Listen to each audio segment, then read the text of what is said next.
figured I'd give you a bit more useless information. I'm taking a cutting edge, a replaceable cutting edge off the bottom of this bucket, and as you see here, the nuts and bolts are really rusty. Looking at them though, they're not all marred up, so the threads are still intact. I could take the torch and just cut the bolts off, but then I've got to go back and clean it up, grind everything out. It's kind of a pain in the ass, but since these threads are intact on here, my better bet is to run them out with an impact if they'll go. Now, as we can see, if I put this impact on this rusty one here, I could hammer on that thing all day and it ain't going to go anywhere. I've already sprayed them down with penetrating oil, let it sit for about an hour. That did nothing. So the next step is to put a bit of heat into it. Now, I like to use a cutting torch to do so. A lot of people use a bud torch, which gives you a lot of heat on a mass area. You can heat this whole bolt and nut up to red hot in about 20 seconds with a bud tip. The problem is if you heat the bolt and the nut, it's going to tear the shit out of the threads when you run off of that, because you just took all the hardening out of the bolt and the nut. Yes, it will come loose. If you're throwing everything away, that's fine. If I can, I'd like to save these bolts. They're not in too bad a shape, and hey, there's 40 bucks worth of bolts on here. If I can save them in a couple of minutes, why not? Especially when you get into, let's say, front suspension parts on a vehicle where you're taking your ball joints or tie rod ends off. You got to put a little bit of heat in there. You don't want to burn up the grease fittings or burn up your ball joint. You're trying to save that stuff. So I'll show you how you do that.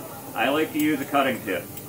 Because I can get a mass amount of heat in a very refined small area.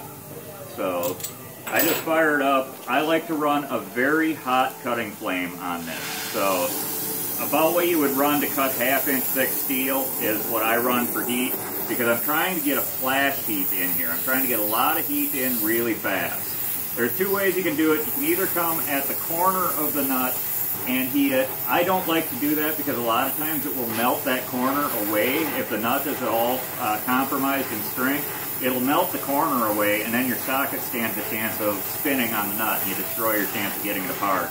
I like to heat the flats. You get a lot of expansion by heating the flats. I like to heat 2 of them if you can get to it. Obviously, once again, if we're working on front suspension, sometimes you can only get to one side. Obviously, any heat you can get in there is better than no heat. Our trick is we want to heat the nut and not the bolt, because I'm trying to heat that nut up so that it will expand. And part of the trick to this is the rust that's in there. The rust that holds the nut in place is also acting as an insulator, keeping it from distributing the heat into the bolt. So I can heat this nut up pretty hot, get a nice blow on it there. And then on these, because they're a plow bolt, I need to put a bar under there to hold it up into its pocket. And just that easy. A little bit of heat, that bolt will cool down, and assuming that the shank of the bolt isn't all rotted out, I can reuse those things. At $3 a piece, hey, save some money. So, thanks for watching. Hope the information is useful to you.